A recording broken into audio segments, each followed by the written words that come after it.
Bonjour à tous ceux que je n'ai pas salués. C'est une joie d'être avec vous encore ce matin dans la présence du Père. Et on va parler de l'amour du Père ce matin, mais d'une manière un peu différente de ce qu'on a l'habitude. On va parler des œuvres qu'il a préparées d'avance pour nous. Vous savez qu'il y a un verset qui dit ça, que Dieu a préparé des œuvres par avance afin que nous les pratiquions. Et ces œuvres préparées d'avance, une fois qu'on entre dedans, eh bien, on réalise qu'elles sont une preuve de l'amour du Père pour nous. Il nous a tellement aimés que non seulement il nous remplit de son esprit, il nous donne sa grâce, son amour, il nous pardonne, mais en plus, il s'occupe de notre vie au point de nous conduire dans des actions, des œuvres et des projets qu'il a préparés pour nous. Il nous aime à ce point-là. Et découvrir les œuvres que Dieu a préparées d'avance pour nos vies, c'est vraiment quelque chose d'extrêmement, on va dire, réjouissant et épanouissant. On parle beaucoup dans la vie chrétienne des épreuves, des difficultés, des attaques, parce que ça fait partie, bien sûr, de la vie chrétienne, et nous sommes dans la réalité d'un monde spirituel qui s'oppose à nous. Nous sommes aussi dans une préparation et une transformation de notre caractère qui demande parfois de traverser des épreuves, mais il y a aussi sur le chemin, heureusement, des œuvres qui ne sont pas des épreuves. Wouh! Dis ça à ton voisin, il y a des œuvres qui ne sont pas des épreuves. Et quand on les rencontre et qu'on y entre, c'est vraiment une bénédiction et une grâce particulière. On parle de la destinée. Alors quand on parle de la destinée, souvent on pense à notre ami Joseph. Vous vous rappelez Joseph? Sa destinée, c'était d'entrer dans une œuvre préparée d'avance par Dieu, c'est-à-dire de devenir gouverneur d'Égypte. Mais il y a eu un petit chemin quand même un peu long auparavant pour y entrer. Mais je crois que véritablement, lorsqu'il est devenu gouverneur d'Égypte, et franchement, il ne s'y attendait pas, c'était une destinée complètement incroyable, il est entré dans une œuvre préparée d'avance pour lui, quelque chose qui lui correspondait. Qu'est-ce qu'on peut dire par rapport à une œuvre préparée d'avance? C'est une œuvre qui nous va comme un gant. C'est juste, ça m'est venu ce matin. Une œuvre qui nous va comme un gant. C'est-à-dire quand on entre dedans, d'un seul coup, on est super bien, quoi. C'est exactement ce qui nous correspond. Vous savez qu'avec Nathalie, on est responsable d'une formation qui s'appelle l'Université d'été, et elle vient juste de se terminer, on en a parlé la semaine dernière. Pour ceux qui étaient là la semaine dernière, les orateurs, c'était des étudiants de l'Université d'été. Eh bien, cette Université d'été, ça fait 10 ans cette année qu'elle existe, et qu'elle a lieu tous les ans, depuis 10 ans. Et oui, on peut applaudir, mais c'est pas le but. Ça nous fait 10 ans de plus quand même. Bon, ça c'est autre chose. Et ça a commencé donc en juillet 2008. Et en juillet 2008, c'était une année difficile pour nous justement. Là où on se trouvait à l'époque, il y avait des difficultés, des problèmes dans l'église, etc. Et quand on a commencé cette université d'été, le jour où on est entré dedans, on a été dans une œuvre préparée d'avance. Et ça fait 10 ans que ça dure. Donc c'est ça qui est bien, c'est qu'il y a des œuvres qui peuvent durer aussi. Ça fait 10 ans que tous les ans, cette université d'été est un signe de l'amour du Père pour Nathalie et moi. Et bien sûr, j'espère pour les étudiants aussi, mais ça c'est... Et alors c'est marrant parce que 2008, 2018. Et ce matin, il y a 2 étudiants de 2008 qui sont présents. Alors je vous le présente. Nous avons Coco. Corinne a fait l'université d'été il y a 10 ans. En plus, j'allais le rajouter, c'est son anniversaire.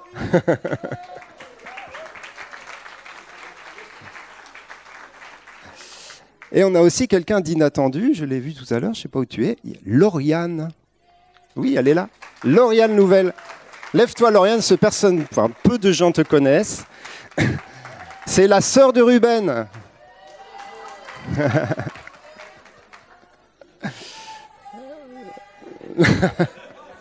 C'est vrai, c'est aujourd'hui. Bon, c'est que des œuvres préparées d'avance aujourd'hui. Enfin, voilà. Donc il y a 2 étudiantes qui ont fait l'UE en 2008 et il y en a 3 qui ont fait l'UE cette année, dont 2 qui nous visitent, qui se sont levés tout à l'heure. Donc c'est Rodrigue et Magali de Boussy-Saint-Antoine qui viennent. Et il y a Vinci aussi. Alors il y en a 4. Il y a Vinci là-bas dans le fond. Vous pouvez l'applaudir aussi, Vinci. Et il y a Sandra, que vous connaissez bien.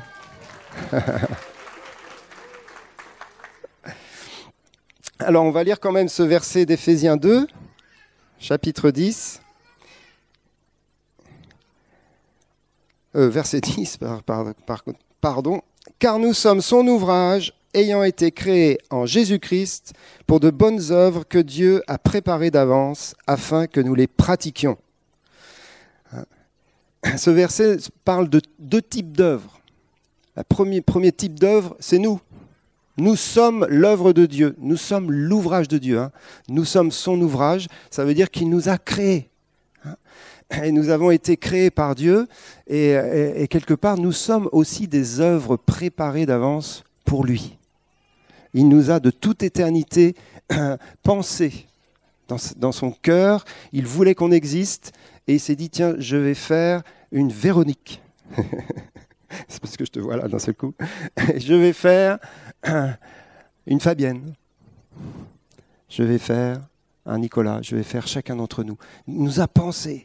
Et du coup, il nous a donné une personnalité unique. Il nous a donné des dons, des talents, des capacités. Il a fait de nous une personne extraordinaire, unique dans tout l'univers. C'est juste incroyable quand même. Et il nous a créés pour lui, à son image, pour que nous reflétions sa gloire et que nous soyons dans une relation d'amour avec lui. Nous sommes son ouvrage. Et le texte nous dit qu'il nous a créés une deuxième fois, parce que nous avons été créés en Jésus-Christ.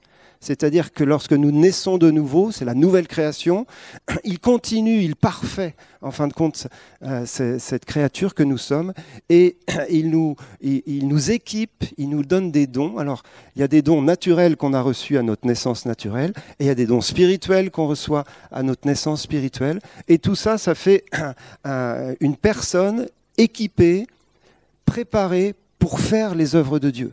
Nous avons été créés pour le servir à la louange de sa gloire et pour le servir dans toute notre vie et dans tout notre être. Il nous a créés en Jésus-Christ pour que nous entrions dans les œuvres qu'il a préparées d'avance pour nous. Et c'est le deuxième mot, œuvre. Et ces œuvres-là, c'est le mot grec ergon. On peut traduire ça par une action. Donc c'est vraiment, au départ, c'est très basique, c'est les actions, les actes. Mais c'est un mot qui est très riche, ça désigne aussi le travail. Donc le travail, c'est aussi une œuvre. Ça désigne aussi toutes les bonnes œuvres dans le sens un peu religieux du terme, c'est-à-dire tout ce qui est de l'ordre du social, de l'ordre de l'amour du prochain. Religieux, je parle au niveau de notre histoire, les bonnes œuvres. Eh bien tout ça, ça fait partie des œuvres. Donc c'est très large. Ça peut être aussi un projet. Toutes sortes de projets, c'est une œuvre. Il y a des projets que Dieu a pour toi, qu'il a préparés d'avance. C'est même aussi dans le domaine artistique. Un chef-d'œuvre, c'est aussi ergon. C'est-à-dire, bien sûr, une œuvre d'art, quelque chose que tu vas créer, que tu vas faire avec tes talents artistiques. Donc, vous voyez, c'est très vaste. Il y a des œuvres qui peuvent être très courtes. Par exemple, ça dure un quart d'heure. Tu vas prendre soin de quelqu'un et tu entres dans une œuvre préparée d'avance, qui est vraiment une œuvre que Dieu avait mise sur ta route. Et puis, il y a d'autres œuvres qui vont durer des années. Un projet de vie, ou un travail professionnel, quelque chose qui va prendre du temps, qui va être tout un déroulement de notre histoire, une aventure avec Dieu. Et il y a d'autres œuvres qui sont des œuvres purement surnaturelles. Et vous entrez dans le surnaturel de Dieu en priant pour quelqu'un et il est guéri. Donc tout ça, c'est les œuvres préparées d'avance. Donc vous voyez, c'est vaste. Et c'est quelque part quelque chose dans lequel il faut absolument qu'on entre et qu'on découvre comment y entrer et y entrer pleinement. Alors, j'ai pas le temps de faire un cours exhaustif là-dessus, mais je vais juste vous donner des encouragements et quelques clés pour comprendre. Déjà, la première chose qu'on voit dans ce verset, c'est qu'on a été créé pour ces œuvres-là. Ça veut dire que ces œuvres, elles nous correspondent. Elles correspondent à qui on est, elles correspondent à nos talents, elles correspondent à nos capacités. Et c'est pour ça qu'on insiste souvent beaucoup sur le fait découvre tes dons, découvre tes capacités, découvre ce que Dieu a déposé dans ta vie. Pourquoi les découvrir? Parce que ces choses-là correspondent à ce que tu vas faire. que ce soit de manière professionnelle. Pour certains, ce n'est pas le cas pour tout le monde, mais pour certains, leur profession est une œuvre préparée d'avance par Dieu pour eux. Ou alors, bien sûr, dans le cadre du service, du ministère, dans le cadre de l'engagement de l'Église, ou dans le cadre de toutes les œuvres qu'il y a à accomplir, les associations, les choses que nous avons sur le cœur, les choses qui existent, ou celles qui n'existent pas encore. Les dons que tu as dans ta vie, tes capacités, sont préparés par Dieu pour que ça colle avec la place que tu vas avoir dans un travail, dans une œuvre, dans un projet. Et dans Tite 2, verset 14, il est dit que Jésus est mort sur la croix pour nous purifier et pour nous rendre zélés pour les bonnes œuvres. Et j'aime bien ce verset-là, parce que souvent on voit la vie chrétienne comme étant très religieuse. Et on est sauvé par la grâce de Dieu pour entrer dans une église et y rester jusqu'à la fin de ses jours. Ce qui n'est pas faux en soi, mais ce n'est pas ça l'idée. Derrière ça, il y a tellement plus. Il nous a purifiés, il a fait de nous un peuple qui lui appartienne, afin que nous soyons zélés pour les bonnes œuvres. Alors le mot zélé est un peu vieillot, un peu usé. Je crois qu'on pourrait le remplacer par le mot passionné. Être à fond. Quand tu entres dans les œuvres que Dieu a préparées pour toi, il y a quelque chose de passionnant. Il y a quelque chose qui saisit ta vie parce que ça correspond en fin de compte à ce que tu avais envie de faire. Et il faut avoir parfois confiance simplement sur les choses que vous aimez faire, les choses qui sont sur votre cœur. Une fois qu'on a été purifié, qu'on a été dépouillé un peu de tout orgueil et tout ça, les choses qui sont sur notre cœur parfois depuis longtemps, depuis l'enfance, elles correspondent à ce que Dieu a préparé pour nous. Et quand on y entre, eh bien on peut être passionné. Et c'est pas simplement on peut, mais il faut être passionné. C'est passionnant d'entrer dans les offres que Dieu a préparées pour nous. Passionné pour le Seigneur, mais aussi pour les œuvres du Seigneur. Comme j'aime le dire de temps en temps, la vie chrétienne est aussi une vie concrète et active. Et dans notre identité, être restauré dans notre identité, c'est pas simplement être restauré dans l'être, mais c'est aussi être restauré dans le faire. Bien sûr, l'être, c'est primordial et c'est prioritaire, mais plus tu es restauré dans ton être, dans ton identité, plus tu te découvres, plus tu es restauré dans les choses que tu fais pour les faire bien et pour les faire avec Dieu. Et c'est juste magnifique. On parle quelque part, quand on parle de ça, d'une vie épanouie. Alors, c'est vrai que c'est une expression qui est pas trop, on voit pas trop la croix dans l'expression une vie épanouie. Et pourtant, le fruit de la croix, c'est un épanouissement de qui on est véritablement. C'est-à-dire, on passe par la mort, on traverse aussi cette sanctification, mais pour découvrir qui on est en lui, ce pourquoi nous avons été créés. Et donc, il y a une dimension d'épanouissement dans les œuvres préparées d'avance, afin que nous les pratiquions. Alors, comment on peut les définir, ces œuvres? Comment on peut les reconnaître? Bien sûr, tout cela, c'est très varié, vu qu'il y a beaucoup d'œuvres différentes. Mais il y a certains points qu'on peut retenir. Notamment, le premier point, c'est que ces œuvres, bien souvent, elles accomplissent des promesses qui nous ont été faites.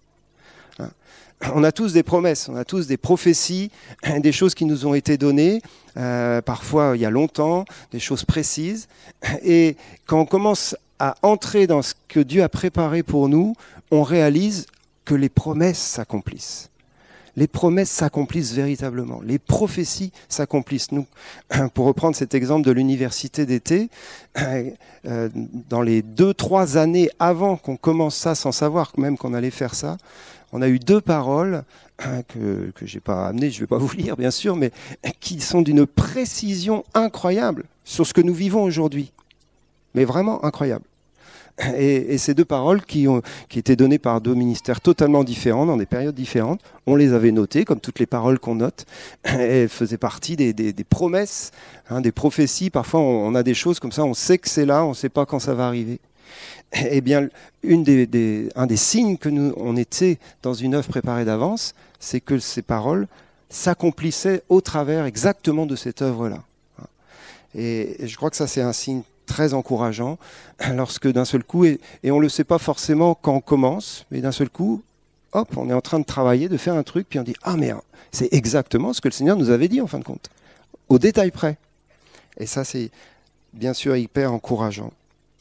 Deuxième signe dans lequel, qui nous permet de savoir qu'on est dans une œuvre préparée d'avance, c'est la notion du repos. Alors je peux vous dire que là on est fatigué, ça fait 15 jours qu'on vient de faire l'université d'été, on est bien fatigué, mais ce n'est pas le repos physique dont je vous parle là, c'est bien le repos spirituel. Vous savez, celui qui entre dans le repos de Dieu se repose de ses propres œuvres. En fin de compte, ce qui est fatigant, c'est d'œuvrer par nous-mêmes, avec nos propres forces. Ça, c'est fatigant spirituellement. Et ça, c'est lourd et ça ne produit pas l'œuvre de Dieu, ça ne produit pas le projet de Dieu. Alors que quand tu entres dans les œuvres préparées d'avance, bien sûr tu travailles, bien sûr physiquement et moralement, il y a beaucoup d'investissements aussi, mais il y a quelque chose de reposant. Pourquoi ? Parce que tu vois Dieu agir. Tu vois Dieu agir, tu regardes, et là encore, pendant ces 15 jours, et les frères et sœurs peuvent en témoigner, on a vu Dieu à l'œuvre, quoi. Il n'y a pas besoin de forcer, Dieu est au rendez-vous parce que c'est lui qui l'a préparé et c'est lui qui agit dans les œuvres préparées d'avance. Et ça fait penser bien sûr au texte de Matthieu 18, du Matthieu 11 que vous connaissez bien, 11, 28 à 30. Hein. Ça commence en disant « Venez à moi, vous tous qui êtes fatigués et chargés, je vous donnerai de repos ». Et après il rajoute « Prenez mon joug sur vous et recevez mes instructions et vous trouverez alors du repos pour vos âmes, car mon joug est doux et mon fardeau léger. » Et donc dans cette deuxième phase, une fois qu'on a déposé nos fardeaux au Seigneur, le Seigneur nous donne ses instructions et il nous dit « Viens sous mon joug ». Et les œuvres préparées d'avance, c'est justement de trouver le joug du Seigneur. Et c'est vraiment une belle image. On peut avoir cette image du double joug, vous savez, pour les bœufs, par exemple, qui tirent une charrue. Quand il y a deux bœufs, il y a un joug qui comme ça, en double. Hein. Et en fin de compte, il y a des œuvres qui sont dans le champ. Et Jésus est déjà prêt. Il est un des deux bœufs sous le joug. Et puis l'autre, à côté, c'est nous, c'est notre place. Sauf que parfois, on n'y entre pas. Parce qu'on ne sait pas où c'est, parce qu'on essaye de faire le truc tout seul dans notre coin. Et on essaye de faire parfois la même chose que ce qu'il a préparé, mais sans lui. Et là, le Seigneur nous invite, il dit « Écoute mes instructions ». Écoute, donc bien évidemment, c'est la relation avec Dieu, c'est l'écoute du Seigneur, c'est la capacité de comprendre sa volonté qui va nous permettre d'y entrer. Et à un moment donné, il nous dit « Prends mon joug sous toi ou sur toi, viens sous mon joug ». Et c'est vraiment une image forte parce que c'est très lourd à tirer. Les œuvres, c'est pas les nôtres, c'est celles de Dieu. Mais lui, il est déjà en train de les tirer. Et il est extrêmement plus puissant et plus fort que nous. Et quand on vient se positionner sous le joug à ses côtés, alors il y a quelque chose de reposant. Il y a quelque chose de reposant. Et pourtant, on tire aussi. Hein. Et pourtant, on fait le job aussi. On est aussi actif, mais reposé par le Seigneur qui est à nos côtés et qui fait bien sûr bien plus que nous dans ce travail merveilleux. Et un autre texte que je vous amène à lire qui nous parle aussi de ce repos, c'est dans Jean 5, verset 17.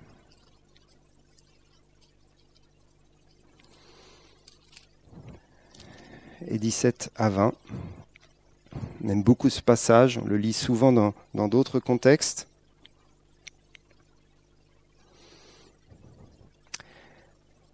Jésus, on se met dans le contexte, il vient de guérir un paralytique le jour du sabbat. Hein. Et donc bien évidemment, les pharisiens ne sont pas contents. Mais Jésus leur répondit, « Mon Père agit jusqu'à présent, moi aussi j'agis. » À cause de cela, les Juifs cherchaient encore plus à le faire mourir, non seulement parce qu'il violait le sabbat, mais parce qu'il appelait Dieu son propre Père, se faisant lui-même égal à Dieu. Jésus reprit donc la parole et leur dit, « En vérité, je vous le dis, le Fils ne peut rien faire de lui-même, il ne fait que ce qu'il voit faire au Père, et tout ce que le Père fait, le Fils aussi le fait pareillement. Car le Père aime le Fils et lui montre tout ce qu'il fait, et il lui montrera des œuvres plus grandes que celles-ci, afin que vous soyez dans l'étonnement. » Ça parle vraiment de la relation que Jésus a avec son Père. Hein. Et c'est une relation d'amour. Le Père aime le Fils. Et on l'a dit à plusieurs reprises, dans le mot grec là, pour amour, c'est le mot philéo. C'est un amour affectif, relationnel. C'est le mot grec qu'on utilise pour les relations fraternelles entre nous. Le Père aime chacun d'entre nous dans cette affection fraternelle, c'est-à-dire qu'il veut nous parler, nous aimer et se mettre à notre portée, dans notre humanité. Et c'est pour ça que les œuvres dans lesquelles on est impliqué, ce sont des œuvres terrestres, bien terrestres. Parfois, ça va être des choses très concrètes que tu fais. Et pourtant, le Père est avec toi. Il est en train de travailler avec toi à tes côtés, dans ton travail, dans ton projet. Le Père aime le Fils et lui montre ce qu'il fait. C'est une preuve de son amour pour nous lorsque le Père nous montre ce qu'il est en train de faire pour qu'on le fasse avec lui. Il ne veut pas nous cacher les choses. Parfois, c'est un peu le brouillard et on ne sait pas trop ce qu'on doit faire, mais il faut qu'il y ait cette assurance en nous que le Père nous aime et qu'il va vraiment nous montrer. Il va vraiment nous montrer ce qu'il a préparé. C'est sur le chemin, c'est sur la route, et c'est une preuve de son amour. Et quand il nous montre ce qu'il fait, alors on vient et on le fait avec lui. Comme Jésus disait, mon Père agit jusqu'à présent, moi aussi j'agis. Alors qu'on était dans un temps de sabbat, dans un temps de repos, donc c'est bien symbolique. C'est le repos pour les œuvres des hommes, mais ce n'est pas le repos pour les œuvres de Dieu. C'est là que Dieu commence à agir. Dieu s'est reposé le 7e jour de sa première création, mais dans la nouvelle création, il est à l'œuvre, parce que ce n'est pas fini. Il a tout accompli à la croix, mais il faut que ça s'accomplisse dans la vie des gens, il faut que ça s'accomplisse sur la terre. Donc Dieu est à l'œuvre aujourd'hui. C'est pour ça que Jésus dit, mon Père travaille. Il ne travaille pas pour la première création, il travaille pour la deuxième. Mon Père est à l'œuvre, les anges sont à l'œuvre, ça bouge, ça agit, ça travaille. Et quand on commence à voir ce qu'il fait, qu'il nous montre ces choses, alors on va les faire avec lui et on entre dans le repos. On entre dans le repos. Et le fruit de ce repos, et c'est ça aussi, les signes des œuvres préparées d'avance, c'est des choses toutes simples. Tout d'abord, la joie. Franchement, quand tu es dans une œuvre préparée d'avance, ça ne veut pas dire qu'il n'y a pas de difficulté, mais il y a beaucoup de joie. Il y a beaucoup de joie. Parce qu'on se réjouit de voir simplement le fruit du Père, le fruit du royaume. On voit les choses que Dieu fait et ça produit la joie dans nos vies. Ça produit une joie intense. Et le fait de travailler avec Dieu, ça procure une espèce de pétillement intérieur. Quelque chose d'étonnant. C'est ce qu'il dit après. Je ferai des choses, il montrera des choses encore plus grandes afin que vous soyez dans l'étonnement. On est étonné de voir Dieu agir et on se réjouit avec lui. Et vous savez que la joie de l'Éternel est notre force. Et dans les œuvres non préparées d'avance, les œuvres bien humaines, il y a peu de joie, quoi. C'est souvent, c'est compliqué, c'est lourd et c'est pas simple. Et on en a tous des œuvres comme ça. Elles font partie aussi du chemin. Parfois, c'est même Dieu qui nous permet d'y entrer pour travailler notre caractère. Mais l'œuvre préparée d'avance, l'œuvre de Dieu, elle réjouit ton cœur. Elle réjouit ton cœur. Et tu réjouis les autres. Tu rigoles avec les autres. Il y a du fun dans les œuvres préparées d'avance. Il y a du kiff.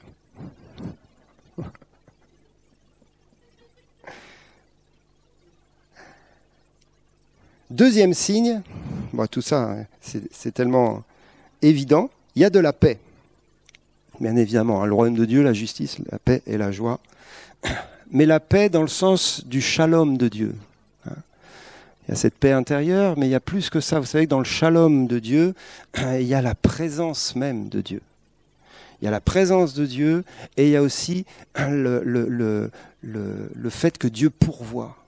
Il y a la bénédiction de Dieu. Il y a l'accompagnement de Dieu dans l'œuvre. C'est ça le shalom. C'est-à-dire que Dieu, non seulement il a préparé une œuvre, mais il a tout prévu. Il a tout prévu. Il a prévu au niveau des finances, il a prévu au niveau des ressources humaines, il a prévu au niveau des locaux, je sais pas, du matériel. Tout est prévu. Alors ça ne veut pas dire qu'on ne met pas notre foi en action, qu'on n'est pas en train de prier, mais il y a une espèce de repos, de shalom, ça se met en place. Et Dieu pourvoit. Il y a un épanouissement, dans le sens fort du terme, c'est-à-dire qu'il y a une plénitude. Une plénitude. Et je souhaite à chacun d'entre vous d'entrer dans la plénitude de ce que Dieu a préparé pour votre vie. que ce soit ponctuel ou que ce soit même une œuvre qui durera toute votre vie, je souhaite à chacun d'entre vous d'entrer dans ce shalom. C'est pour ça qu'on a été créé. C'est ce qui nous va comme un gant. C'est là où on est bien et épanoui. Et du coup, une des autres conséquences et fruits de cela, c'est qu'on devient encourageant pour les autres. Quelqu'un qui fait les œuvres de Dieu et qui agit avec Dieu, il a plein de témoignages à raconter. Il a plein de trucs fantastiques, pas parce qu'il est meilleur que les autres, mais parce qu'il voit Dieu agir. Donc du coup, il la raconte autour de lui et il devient source d'encouragement. Source d'encouragement. Parfois, on a une tendance bien française de voir tout ce qui ne va pas dans ce qu'on fait. Hein. Et puis on le raconte aux autres. Il y a toujours des trucs qui ne vont pas. Et on le raconte aux autres et ça n'encourage pas les autres. Et ils ont du mal à vous encourager en retour. Mais quand tu es dans une œuvre préparée d'avance, il y a tellement de choses positives. Ça ne veut pas dire que tout est rose. Il peut y avoir des choses où on a besoin de prière et d'aide. Mais quand même, globalement, c'est encourageant. Du coup, tu racontes ce que Dieu fait et il y a de l'encouragement. Il y a de l'encouragement. Et l'autre signe aussi, c'est à l'opposé, c'est-à-dire que toi aussi, tu es encouragé par les autres. Parce que les autres voient que ça te correspond. Et ils viennent te dire, mais c'est incroyable, tu es exactement à ta place quand tu fais ça. Qu'est-ce que ça nous bénit? C'est très bénissant de voir quelqu'un à sa place en fin de compte. Parce qu'on voit Dieu agir au travers de lui. Bien sûr qu'il n'est pas parfait, il n'a pas toutes les médailles, mais il porte du fruit. Et le meilleur moyen de savoir qu'on porte du fruit, c'est lorsque les autres en témoignent. C'est lorsque les autres le disent. Pas pour te louer ou te comment on dit, te glorifier. Je cherche un autre mot, mais c'est pas grave. Mais pour rendre gloire à Dieu, et pour simplement témoigner de la bénédiction. Donc il y a un encouragement qui vient dans l'œuvre préparée d'avance et qui vient au travers des autres. Et vous savez, tout ce que je suis en train de vous dire, c'est valable aussi pour notre travail et notre engagement dans le monde et dans la société. On spiritualise plus le truc, mais c'est aussi spirituel. Dans le sens où tu es une source d'encouragement et de bénédiction dans ton travail ou dans ton service dans le monde, et tu reçois un écho positif. Tu reçois un écho et un retour, parce que tu fais les choses dans la joie, dans le repos, avec une efficacité incroyable parfois, qui nous dépasse. Parce que à la fois, on était fait pour ça, et donc on a les bons talents et les bonnes ressources en nous, mais en plus, le Seigneur agit au travers de nous. C'est-à-dire qu'il y a une dimension surnaturelle qui fait que c'est juste incroyable. Parce qu'on se dit, mais là, il se passe un truc. Il y a quelque chose de plus que simplement quelqu'un de compétent qui fait son travail. Il y a quelque chose de plus, il y a une marque surnaturelle. Et bien évidemment pour nous, c'est le signe, on va dire, principal d'une œuvre préparée d'avance. C'est que Dieu y agit vraiment. Il y a du surnaturel, que ce soit dans notre vie professionnelle, familiale, ou dans nos œuvres, ou notre ministère. Il y a un moment donné, le surnaturel est le signe d'en haut, le signe que le Père est à l'œuvre et qu'il agit au travers de nous. Alors voilà, c'était ce que je voulais partager avec vous. Et en fin de compte, c'est un sujet de prière pour chacun d'entre nous. Là, c'est l'été. À la rentrée, on va à nouveau repartir comme en 14, on va dire. Mais il y a des œuvres préparées d'avance à la rentrée. Il y a des choses, que ce soit dans l'église ou à l'extérieur, que Dieu a préparées. Et vraiment, ma prière, c'est qu'on ne loupe pas ce que Dieu a préparé, chacun individuellement, et puis également préparé pour nous communautairement, hein, parce qu'il y a aussi des œuvres qui nous concernent en tant qu'Église, en tant qu'équipe, en tant qu'engagés ensemble dans une œuvre, dans un projet. Il y a des œuvres communautaires et qu'on y entre vraiment. Donc, Seigneur, donne-nous la capacité pendant ces semaines d'été et puis en préparant la rentrée à voir ce que tu fais.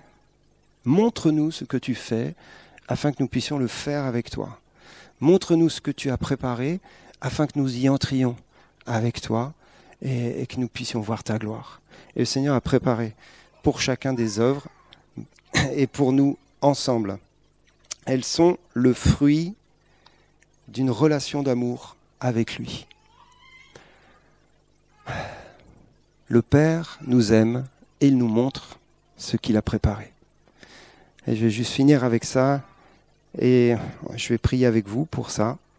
Le Père nous aime, le Père t'aime de manière particulière et il te montre ce qu'il a préparé pour toi.